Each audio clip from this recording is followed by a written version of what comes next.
Nous continuons la série de conférences sur le thème général « Connais-toi toi-même ».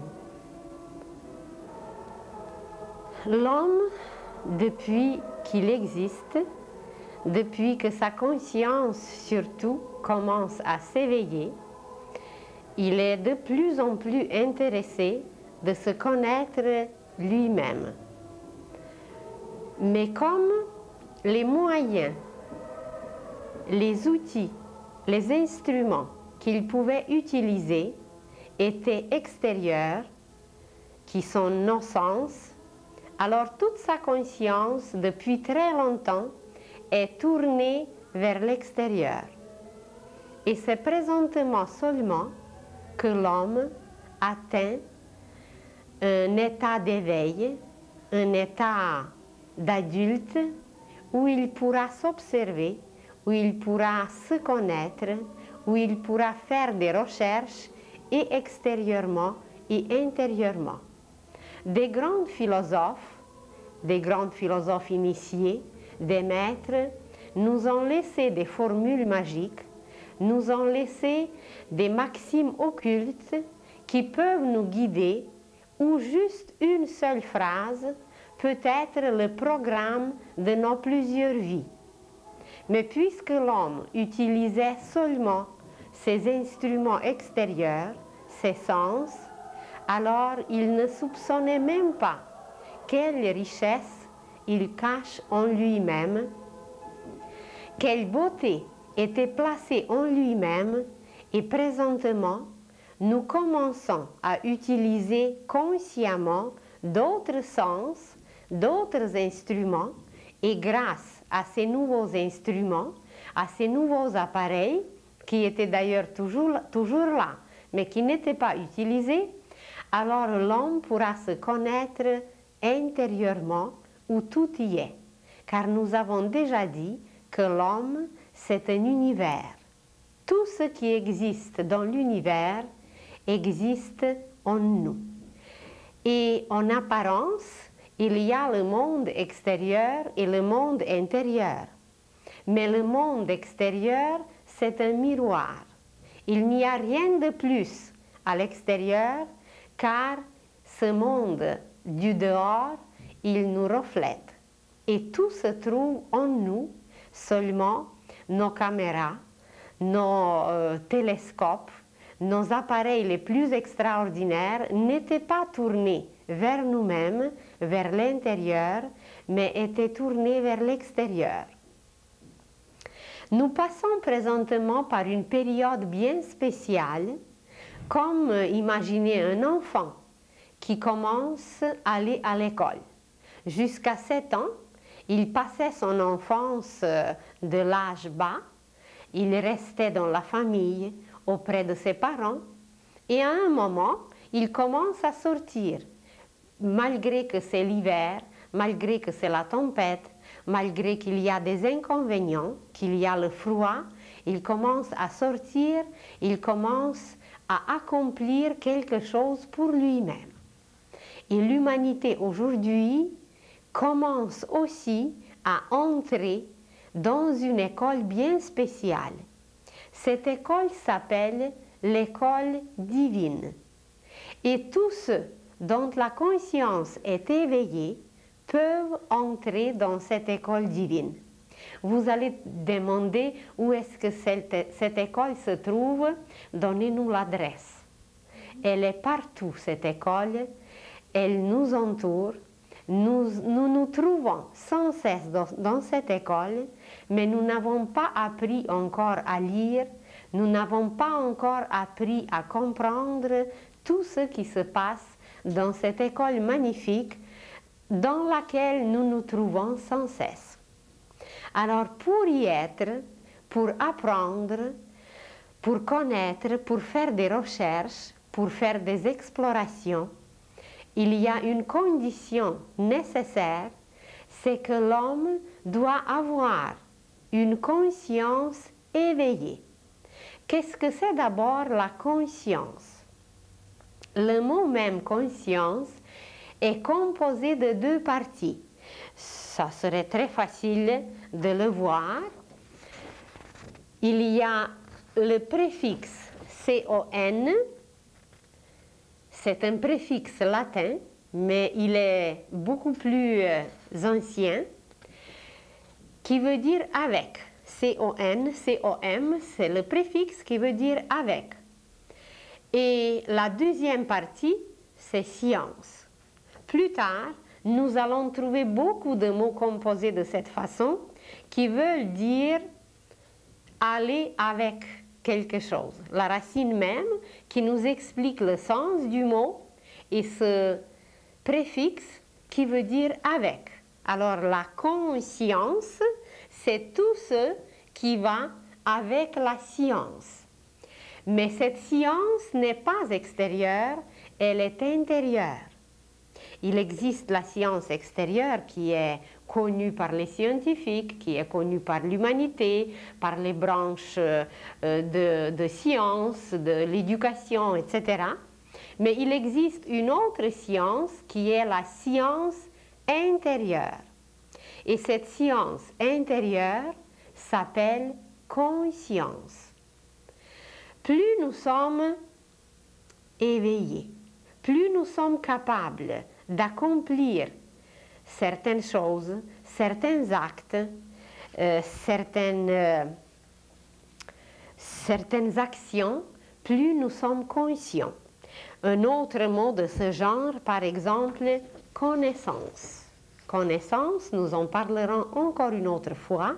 Connaissance, c'est tout ce qui va avec la naissance. Naissance avec, naître avec. Donc la connaissance, c'est tout ce qui passe, qui va, qui se reproduit à partir de la naissance. Mais nous en parlerons plus tard.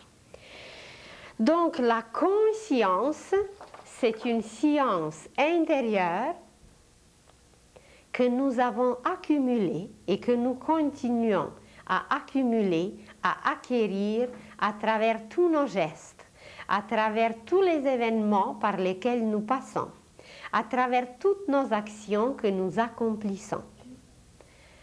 Et cette action qui s'accumule, elle représente en nous par la suite une science. Pendant des millénaires et des millénaires, l'homme accumulait des connaissances, il accumulait certains faits, même scientifiques, mais il n'était pas conscient, ça veut dire il ne se rendait pas compte. Présentement, par exemple, nous possédons en nous des ordinateurs et des appareils extraordinaires que même la science va découvrir bientôt, que même dans nos organes physiques, éthériques, dans nos organes sentimentaux, dans nos organes mentaux, se trouvent des merveilles, mais nous ne nous rendons pas compte. Se rendre compte de quelque chose, c'est d'être conscient. Vous imaginez qu'à la maison, vous avez des enfants. Et vous avez dans la maison les appareils les plus extraordinaires et les plus précis. Vous avez des ordinateurs, des dactylos, vous avez des télescopes, des microscopes. Mais un enfant n'est pas du tout conscient de la valeur, de l'utilisation, de tout ce que ces appareils représentent. Alors l'homme, il est un peu comme un enfant, car notre corps, seulement notre corps physique, c'est toute une maison, c'est toute une bâtisse, c'est toute une installation. D'ailleurs, on nous a dit, ne savez-vous pas que vous êtes le temple de Dieu? Alors si nous sommes un temple, il y a des installations magnifiques en nous, exactement comme dans les temples, surtout jadis où il y avait des merveilles. Mais comme nous ne nous rendons pas compte de ce que nous possédons, de ce qui existe en nous, on dit aujourd'hui qu'on n'est pas conscient.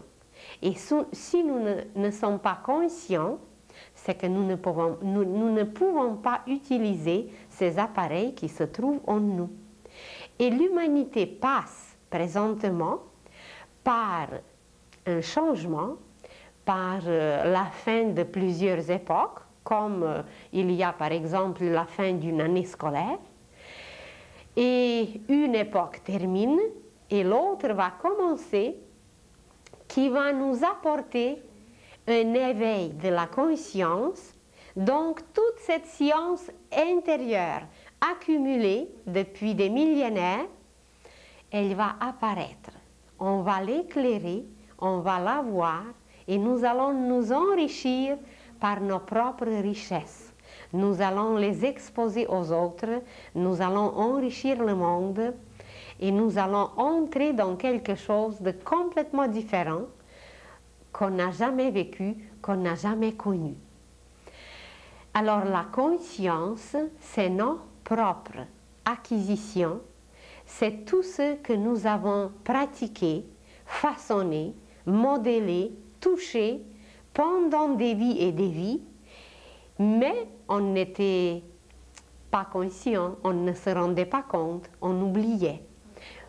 Si vous demandez à un enfant, qu'est-ce qu'il a fait hier, avant-hier, il y a un mois, il ne se souvient pas du tout.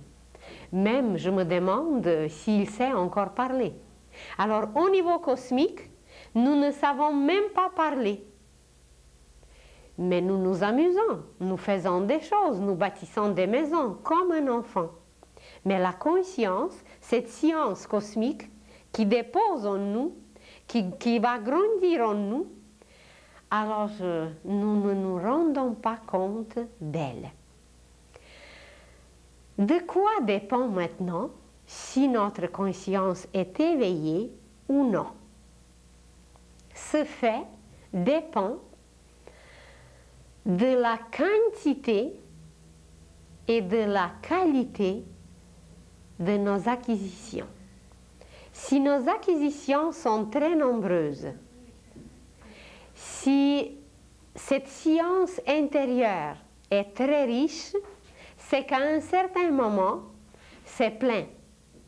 Et il y a une dernière goutte qui tombe, des connaissances, des expériences, des acquisitions, et c'est cette dernière goutte qui éveille, qui éveille en nous quelque chose et nous devenons conscients. Mais bien sûr, dans cet éveil, il y a des degrés et des degrés, et présentement, alors nous changeons de degré. Et grâce à ce changement, nous nous rendrons compte de tout ce qu'on possède, de tout ce qui existe en nous et de tout ce de quoi nous sommes capables. Alors, la quantité et la qualité de nos acquisitions, de notre propre science, de notre propre richesse intérieure, nous donne aujourd'hui la possibilité de nous connaître un peu plus, parce qu'il y en a encore pour des siècles et des siècles, ou même pour des millénaires, à se connaître, à chercher, à découvrir, à explorer. Alors l'humanité entière passe par un éveil de la conscience. Ça peut être comparé avec un jeune homme, une jeune fille qui a atteint 18 ans. Alors à 18 ans, on devient adulte et le fait même nous donne des possibilités qu'on n'avait pas auparavant. On a le droit de se marier, on a le droit d'avoir notre passeport, on a le droit de voyager seul. On a beaucoup de possibilités qu'on n'avait pas auparavant car on n'était pas adulte. Alors au niveau universel, nous étions sans passeport, nous étions sans être adultes, nous étions sans possibilité que nous allons avoir, que nous allons acquérir présentement. Et de quelle façon nous nous enrichissons? De quelle façon nous accumulons ces connaissances qui forment en nous la richesse de la science intérieure? Tout ce par quoi l'on passe s'enregistre en lui d'une façon tellement précise que la science, qui est très précise, va être ébloui comment l'homme travaille à la perfection et comment cette science intérieure est d'une exactitude et d'une sagesse, d'une précision divine. Il y a en nous des appareils à découvrir et ces appareils étaient connus depuis toujours. Seulement, on ne se rendait pas compte qu'ils sont là. Si nous lisons les Écritures saintes, nous allons trouver des phrases qui ne nous disent pas aujourd'hui grand chose. Mais ces phrases cachent quelquefois toute une science. Quand Jésus disait « Si vous voulez prier sincèrement, si vous voulez parler à Dieu, entrez dans votre chambre secrète et priez-le. » Cette phrase peut être comprise d'une façon littérale, que Jésus conseillait d'aller quelque part dans notre salon ou dans notre petite chambre pour parler à Dieu. Mais je me demande si jadis en Palestine, il avait beaucoup de chambres. Peut-être il parlait de quelque chose de symbolique. Il parlait en images. Et les initiés connaissent cette chambre secrète qui est en nous. Cette chambre secrète se trouve dans le ventricule gauche de notre cœur, presque sur le poing. Et cette chambre secrète n'est pas grande. Elle a la grandeur d'un atome. Vous voyez le cœur, et dans ce cœur, il y a un point.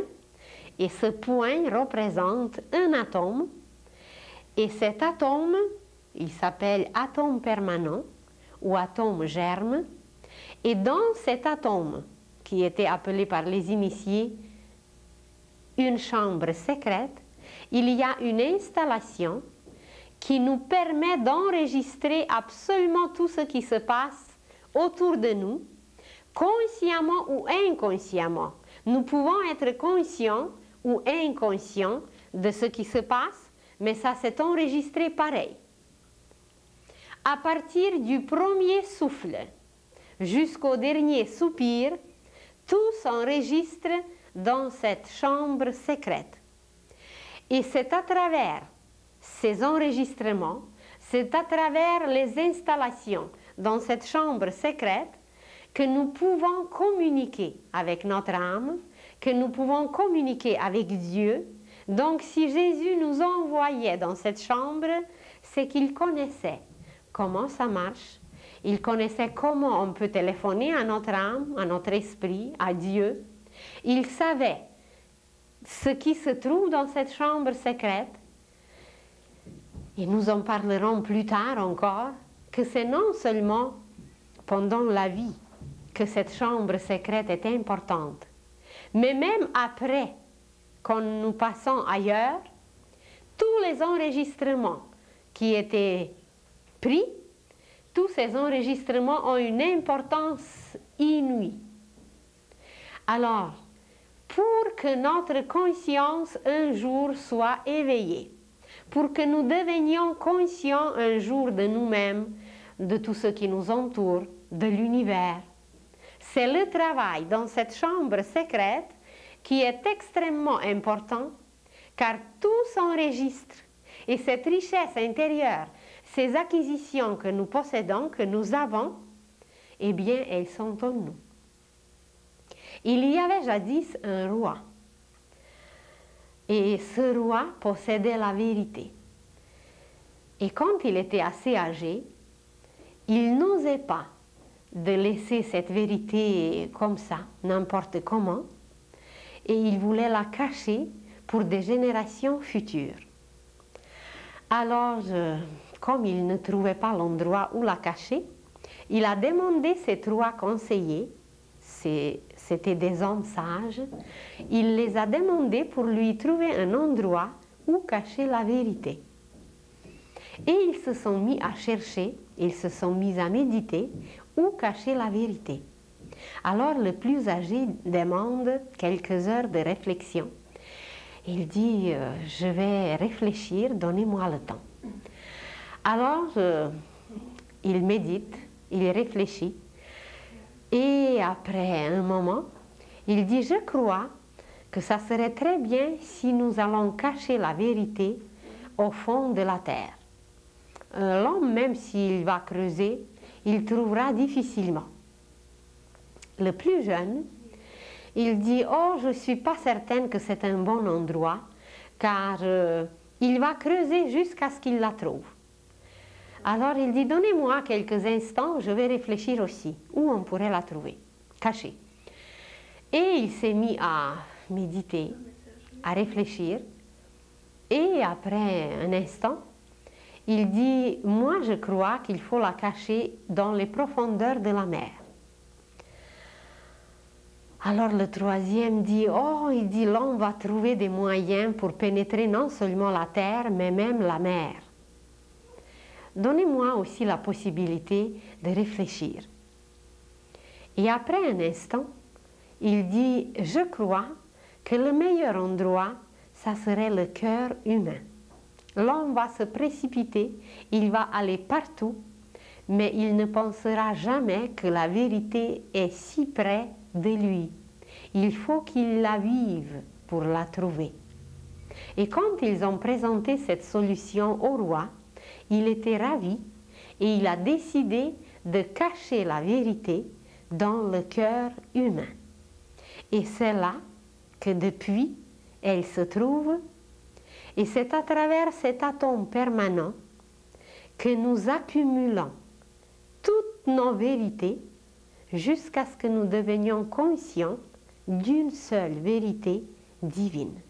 Car avant de se rendre à la vérité divine, qui est unique, nous passons par des degrés et des degrés, des demi-vérités, des degrés de petits mensonges, des grands mensonges, encore plus grands mensonges, qui commencent ensuite à diminuer, et finalement, nous allons nous trouver un jour dans une seule vérité, dans la vérité divine.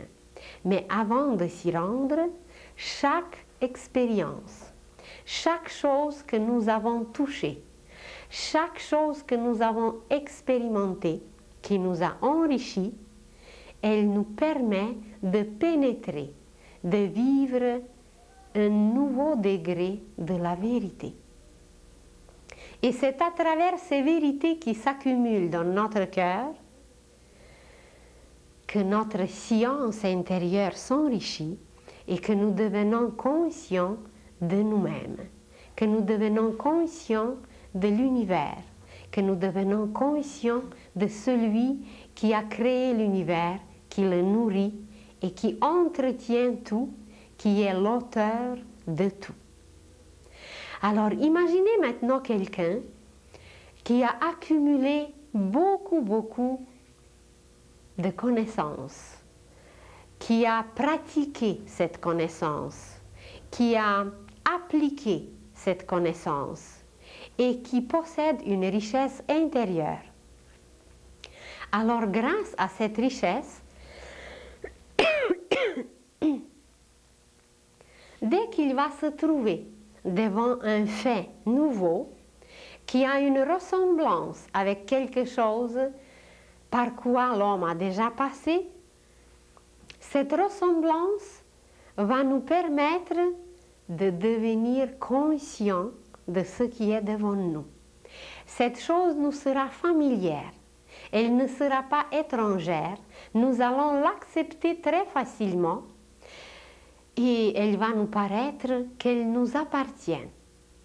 Par exemple, vous entendez pour la première fois parler de quelque chose et on parle en apparence d'une chose complètement nouvelle que vous n'avez jamais entendue, mais cette chose vous paraît tellement simple, tellement familière que vous l'acceptez immédiatement et vous ne vous étonnez même pas que vous l'avez acceptée.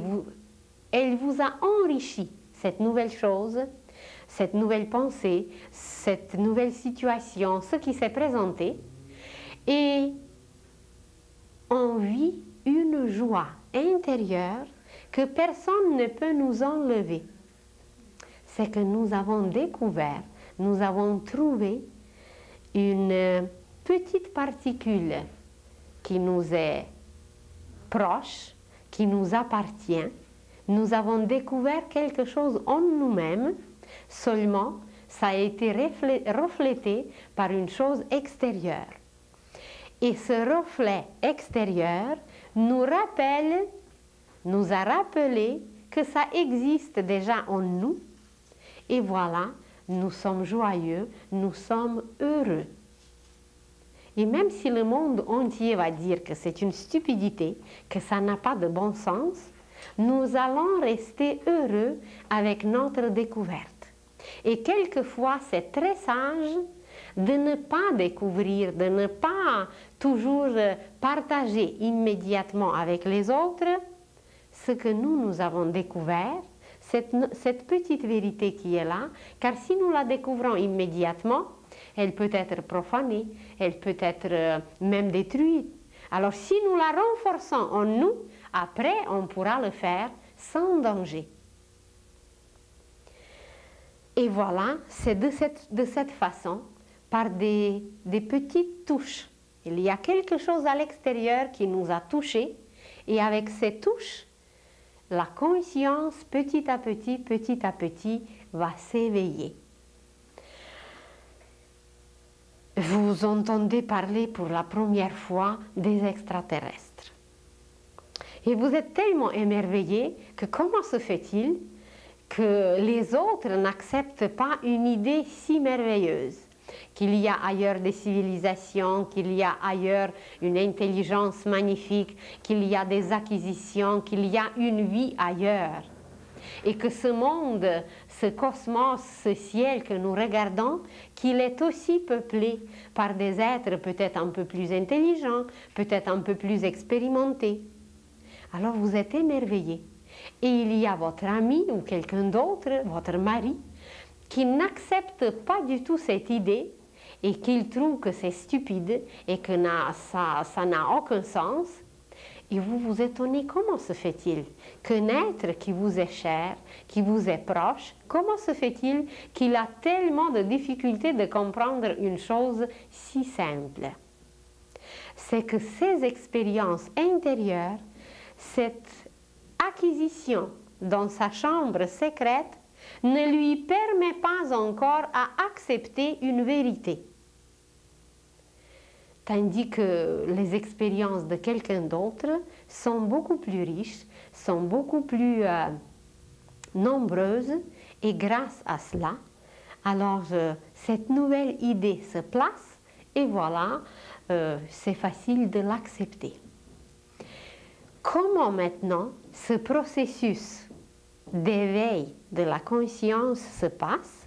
Car c'est à travers les milliers et les milliers de cas, les millions et des millions de faits concrets qui nous touchent, que notre conscience s'éveille. Nous parlerons plus tard même de deux façons par lesquelles la conscience s'éveille. Juste pour les curieux, on pourrait le dire que la conscience s'éveille ou par la joie ou par la souffrance. Mais il faut déjà être très sage pour que la conscience s'éveille bien, rapidement, par la joie.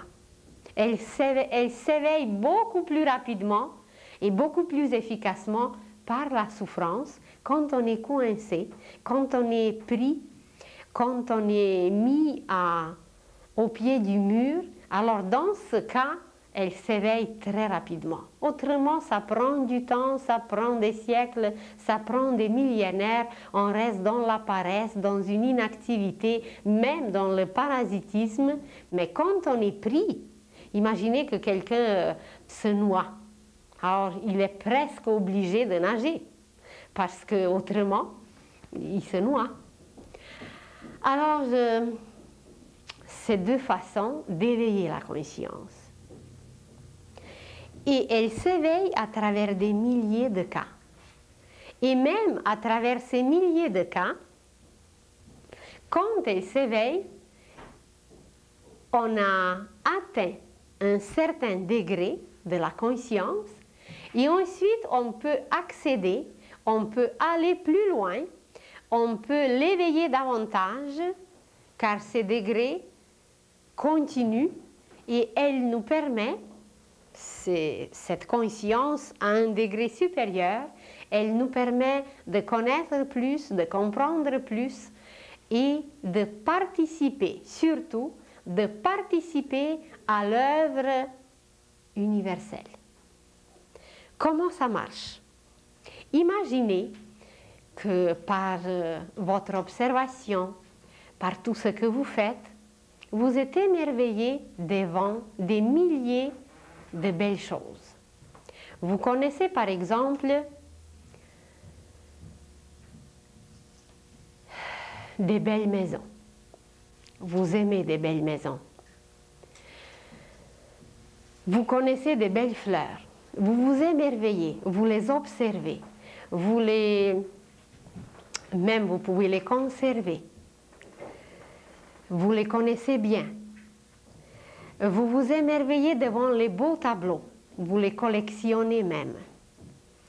Il y a des cultivateurs qui adorent étudier, cultiver, faire des pratiques avec des grains. Il y a des tisserands qui adorent faire des tissus. Il y a des admirateurs des femmes. Alors imaginez maintenant que la conscience humaine passe par des milliers et des milliers de faits. Il y a des belles maisons, il y a des belles semences, il y a des belles fleurs, il y a des beaux tissus, il y a des belles femmes. Et à travers ces milliers de faits, la conscience s'éveille petit à petit, car chaque chose nous touche. Chaque chose s'enregistre, chaque chose reste en nous. Et à travers ces milliers de cas, à travers ces milliers de touches, on a éveillé en nous, on a installé en nous une conscience qui est la conscience concrète. La conscience concrète est composée de milliers, de millions, de milliards de faits concrets où vous voyez des belles maisons, des beaux tissus, des beaux tableaux, des belles fleurs, des belles femmes. Et ces petits points, nous pouvons les continuer à l'infini. À l'infini. Et imaginez que cet infini forme un cercle. Alors on aura des cercles et des cercles même en spirale avec des milliers et des milliers de cas, de faits concrets qui forment notre conscience concrète. Mais cette conscience concrète ne s'arrête pas là. Si aujourd'hui quelqu'un vous dit juste un seul mot, par exemple beauté, ce seul mot a éveillé, a provoqué en vous quelquefois plusieurs images ou beaucoup d'images. Si nous avons l'appareil aujourd'hui pour photographier ce que le mot beauté a réveillé en vous, nous serons stupéfaits que chaque être humain possédera des images très particulières. Et ces images ne se répéteront jamais, car elles sont basées sur nos expériences uniques. Alors ce mot beauté va provoquer en nous des belles images, des belles maisons, des beaux tissus, des beaux tableaux, des beaux troupeaux, des belles tribus, de tout ce qu'on a vu, qu'on a entendu, qu'on a enregistré en nous.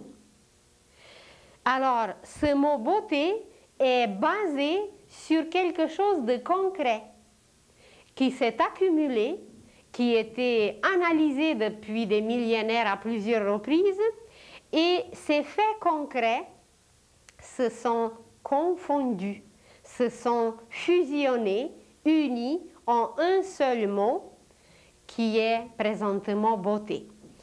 Et ce mot beauté représente une conscience, un degré nouveau de la conscience qui est la conscience abstraite. Il n'y a plus en réalité, dans le mot même, il n'y a aucune image. Cette image abstraite, elle est basée sur des milliers de faits concrets. Mais le mot beauté même, il est abstrait. Par exemple, vous entendez la liberté, vous entendez l'absolu, vous entendez la réalité. Beaucoup de mots qui représentent aujourd'hui une synthèse de ce qu'on a vécu. Et cette synthèse, en nous, représente la conscience abstraite. On n'a pas besoin aujourd'hui d'expliquer à quelqu'un qu'est-ce qu'est la liberté. Un va s'imaginer un homme qui est libéré de la prison. Quelqu'un d'autre va imaginer une décision prise librement. Chacun aura ses images, mais en tout, symboliquement, ces images vont s'exprimer par le seul mot qui est le symbole, qui est un signe, c'est la conscience abstraite.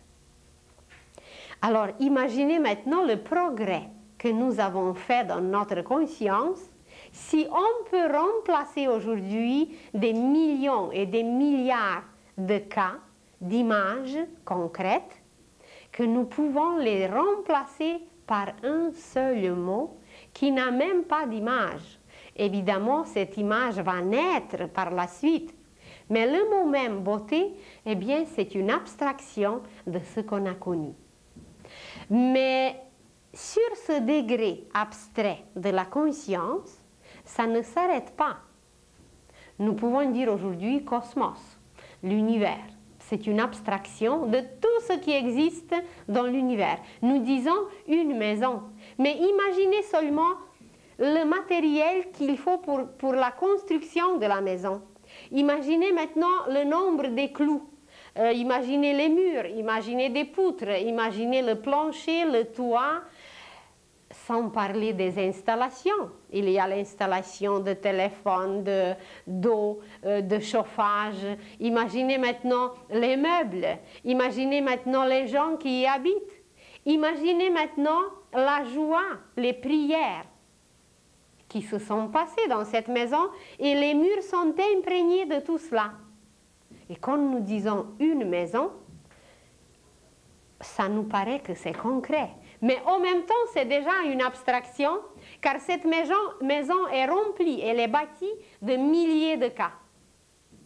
Et même si la maison même peut être une abstraction, comme beauté d'ailleurs, ce niveau abstrait de la conscience, ce n'est pas tout.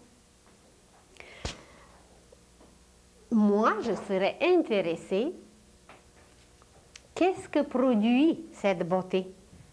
Qu'est-ce que donne une belle maison? Qu'est-ce que donne une belle fleur? Alors, il y a encore quelque chose derrière, il y a quelque chose de plus que même cette abstraction beauté. Car beauté évoque en nous une image concrète. Et cette image concrète doit avoir une sémence, une racine autrement. Et la racine de la belle maison, eh bien, ça va être un beau plan. Quand l'architecte fait un beau plan, eh bien, ça va donner inévitablement une belle maison. Une belle trame va produire un beau tissu.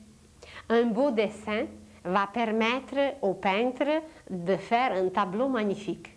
Une belle graine qui est saine va sûrement produire de belles fleurs. Maintenant, qu'est-ce que va donner une belle femme? Ça, c'est à discuter, mais je dirais, moi, que c'est une belle âme. Une belle âme donne une femme belle.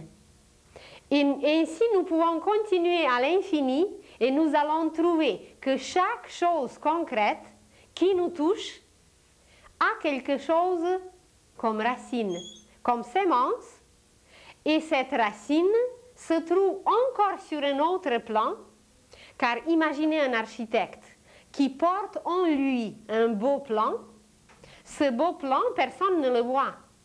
Avant qu'il le mette sur le papier, il peut porter ses plans depuis des années et des années, alors personne ne le voit, donc ça nous échappe.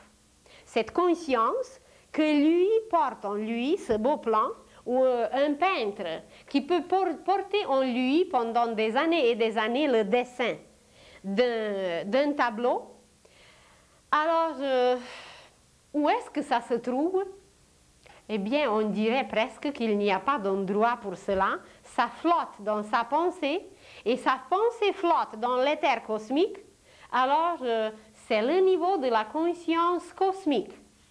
Imaginez le Corbusier, imaginez Niemeyer, imaginez les Templiers de jadis qui ont capté de si beaux plans que ces plans nous émerveillent. Et même depuis des siècles et des siècles, cette beauté reste parce que la graine, la sémence était tellement valable que voilà, ça reste pour très très longtemps. Alors, ces créateurs qui créent la beauté, en portant en eux les belles pensées, en portant en eux des beaux plans, ce plan, ces belles pensées, cette sémence qu'ils portent en eux représente le plan, le degré de la conscience cosmique. Et même si nous avons analysé ce plan de la conscience cosmique, même si nous avons atteint ce plan de la conscience cosmique, ce n'est pas encore tout. Car chaque sémence, chaque pensée, chaque plan, il doit être nourri par quelqu'un. Quand nous mettons un grain dans le sol, eh bien, imaginez s'il n'y avait pas de soleil. Alors, il ne serait pas nourri. Il n'aurait pas de chaleur, il n'aurait pas de lumière, et le soleil qui produit d'autres processus dans l'univers, alors la petite graine ne pourra pas être nourrie. Donc, même si ces belles pensées existent, même si ce plan de la conscience cosmique existe, il y a quelqu'un qui nourrit, qui place cette sémence là où elle est, dans un grenier universel, dans un grenier cosmique. Et les inventeurs, les génies, les saints, tous ceux qui ont apporté pour l'humanité cette beauté, pigée, puisée dans la conscience cosmique, c'est qu'ils sont allés dans le grenier cosmique. Mais à qui appartient ce grenier cosmique? Qui le garde, qui le chauffe, qui entretient une belle température, qui nourrit tout cela? Eh bien, il y a une source éternelle, une source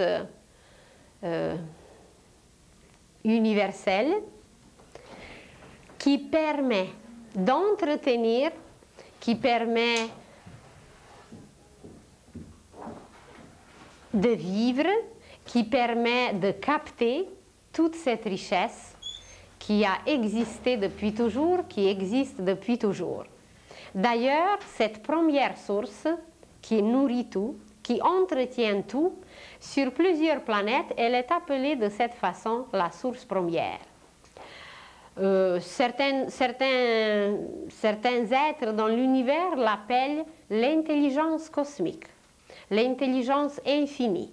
On l'appelle le tout, on l'appelle le créateur, on l'appelle le Père, on l'appelle le penseur universel. Il y a beaucoup de noms, et chez nous, le nom le plus familier, le plus utilisé, c'est Dieu. On dit aussi créateur, on dit aussi Seigneur. Alors Seigneur, c'est le propriétaire de toutes les splendeurs, de tout ce qui existe dans l'univers, de tout ce grenier immense d'où nous pouvons puiser des merveilles, les synthétiser ensuite vers le bas, et les diffuser, les concrétiser, les réaliser encore sur un degré plus bas. Alors nous avons monté à partir de la conscience concrète d'en bas nous avons monté à la conscience abstraite, ensuite à la conscience cosmique et ensuite à la conscience universelle. Parce qu'on a commencé comme les enfants en touchant. L'enfant touche une orange et à travers cette orange, il découvre la beauté et à travers cette beauté, il découvre sa source qui ressemble au soleil, qui va atteindre la conscience cosmique, parce que l'orange, c'est un petit soleil. Et par la suite, un jour, il va découvrir que celui qui nourrit l'orange, qui a créé l'orange, c'est une source première qui provient de cette conscience universelle. Donc la source même, elle est en haut. On peut descendre maintenant ces degrés de la conscience pour se rendre jusqu'à ce que nous touchons, ce qui est devant nos yeux, ce qui est accessible à nos 5 sens. Et ça nous paraît que ces degrés de conscience sont extérieurs, que c'est quelque chose qu'on peut apprendre, que c'est quelque chose qu'on peut structurer. Mais vous allez voir que ces degrés de conscience se trouvent en nous, que ces degrés de conscience sont liés très familièrement à nous-mêmes, à nos systèmes, à tout notre être, et ces degrés de conscience ne sont pas séparés de nous, parce que c'est notre science intérieure, c'est ce qui nous appartient, c'est ce qui se trouve en nous. Alors, nous allons voir maintenant encore une image à travers laquelle nous allons comprendre qu'en réalité, ces degrés ne sont pas extérieurs, c'est en nous. L'effet dont on a parlé tout à l'heure, c'est la conscience concrète. Le mot beauté, liberté, ou cette synthèse qui représente la conscience abstraite, forme au niveau cosmique des règles. Ce sont des règles, et vous le savez, qu'une seule règle en grammaire ou en conduite de voiture peut contenir énormément de faits. Mais la règle, elle est beaucoup plus condensée. Alors, une seule règle contient énormément de faits concrets. Si nous allons encore plus haut, là où se trouve la source de belles choses, nous allons trouver des lois qui sont encore moins restreintes, qui sont moins nombreuses, et ces lois donnent par la suite des règles. Mais ces lois sont nourries, entretenues, installées par des principes qui est le degré supérieur, le degré originel de tout ce qui existe par la suite. Et il existe seulement 10 principes dans l'univers qui correspondent aux 10 premiers chiffres, et même ces 10 peuvent être modifiés, diminués en un seul principe. Par exemple, si nous prenons 2 feuilles, nous allons avoir 1 et nous allons avoir ensuite le 0. Alors, 2 feuilles, on les plie, c'est pas la magie, c'est très simple. J'avais ici 2 feuilles. Alors, je vous présente 1. Ça, c'est 1. Et maintenant, ce 1, quand il va être plié de façon différente, eh bien, il pourra former des chiffres. Et ce 1, quand nous allons le plier complètement, le rouler si on veut, eh bien, il va former le 0. Mais c'était toujours 1. Alors, les hindous appellent 1 Dieu manifesté. Et il appelle 0, qui est 1 aussi, mais qui est fermé. Ce 1, c'est Dieu non manifesté, qui est l'œuf. Et un jour, nous parlerons de la Trinité Sainte. c'est ce qui se trouve dans l'œuf. Il y a le jaune, le blanc et la coquille. Alors l'œuf, c'est le blanc complet, c'est la non-existence, c'est Dieu non manifesté. Et quand il se manifeste, il devient un. Et si nous plaçons maintenant 1 manifesté, ça va être de ce côté pour donner 10, ou de ce côté, ici. Alors, si nous plaçons 1 qui est manifesté avec le non manifesté, ça va donner 10. Ça va donner 10. Et c'est à cause de ce Dieu manifesté et non manifesté qu'il y a 10 principes. Mais en réalité, ces 10 principes sont toujours unis, se trouvent au complet dans un seul.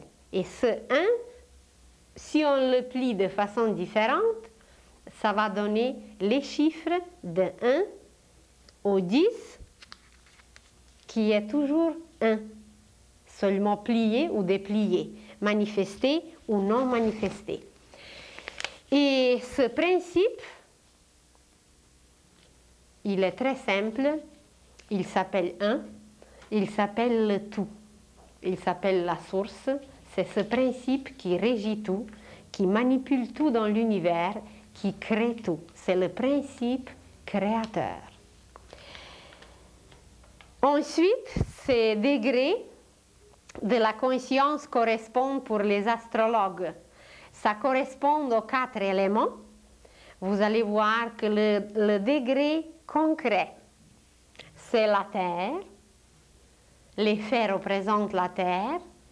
La beauté, les règles, le degré de la conscience abstraite, c'est de l'eau. C'est l'eau. Les lois, c'est l'air, la conscience cosmique, et la conscience universelle, c'est le feu. Et ces 4 degrés, ces 4 éléments, nous les trouvons en nous sous une autre forme. Le système osseux, c'est la terre en nous, c'est les faits qu'on peut compter, c'est tangible. Le système circulatoire, qui a ses règles, qui a ses battements de cœur, c'est l'eau en nous, c'est ce qui coule. Il y a des règles très strictes à suivre. Imaginez si le cœur saute quelques battements. Qu'est-ce que ça donnerait? S'il ne suivait pas des règles, ben, ça va être déréglé et ça donne des crises cardiaques. Alors, on suit des règles au niveau de la conscience abstraite qui est représentée en nous par eau, par le système circulatoire. Au système respiratoire correspondent des lois, l'air. Imaginez aussi si on s'arrête de respirer. Sans eau, on peut exister quand même plusieurs jours. Sans manger, qui est terre, fait, concret, 2 oranges, 5 pommes, 3 tranches de pain. On peut vivre même des semaines sans manger. Mais sans eau, on peut vivre moins, sans air encore moins. Essayez de ne pas respirer pendant une demi-heure. Donc les lois sont encore plus importantes. Elles correspondent au système respiratoire en nous. Et imaginez maintenant vivre sans chaleur. Vous allez dire, oui, en hiver, c'est pas chaud, ou par exemple dans les prisons, il n'y a pas de chaleur. Mais il ne s'agit pas de cette chaleur extérieure, il s'agit de la chaleur intérieure. Quand la chaleur intérieure nous quitte, le corps meurt. Alors, le principe en nous, c'est cette chaleur, ce feu sacré que nous possédons. Il est impossible de vivre au corps sans principe. Alors, le principe est tellement enraciné en nous que même pas un instant, parce que sans respirer, on peut quand même rester jusqu'à quelques minutes. Mais sans ce feu, pas un instant. Alors, voyez comment le principe est en nous, installé le plus fortement. Les faits, ça va. On est allé en Irlande pendant le jeûne, dernièrement, je crois, jusqu'à 70 jours, 72 jours. Mais sans feu, il n'y a aucune mesure. Il n'y a aucun instant qui peut être mesuré pour exister sans feu. Et ce feu est présenté en nous par le système nerveux. Alors, les principes sont en nous, les lois sont en nous, les règles et les faits. Donc, tous les degrés de la conscience se trouvent en nous. Et on pourra aller encore plus loin avec ces degrés de la conscience, car il existe en nous une conscience individuelle qui veut tout ramasser pour nous-mêmes. Ensuite, il existe une conscience collective qui nous permet quand même de tenir compte de nos voisins, de tenir compte des chauffeurs d'autobus quand ils sont en grève, de tenir compte de tout ce qui se passe autour. C'est la conscience collective qui correspond à la conscience abstraite. Cette conscience collective ensuite monte à une conscience fraternelle que Jésus préconisait tant et qu'on n'a pas encore réalisé. Mais bientôt, nous allons réaliser cette conscience cosmique, christique en nous, et voilà, on va avoir une conscience fraternelle. Et encore plus tard, on atteindra le niveau d'une conscience d'unité, la conscience divine, la conscience universelle. Et présentement, l'humanité va monter jusqu'à la conscience christique, cosmique, jusqu'à la conscience fraternelle. C'est ce degré que nous allons atteindre présentement. Alors, il y a des merveilles qui se trouvent en nous, qui étaient placées en nous depuis toujours, qui se passent en nous, mais nous ne sommes pas conscients de tout cela. Et à partir même peut-être de cet instant, nous allons nous découvrir, nous allons nous émerveiller à quel point nous sommes riches et à quel point l'avenir qui nous attend est superbe, merveilleux et riche.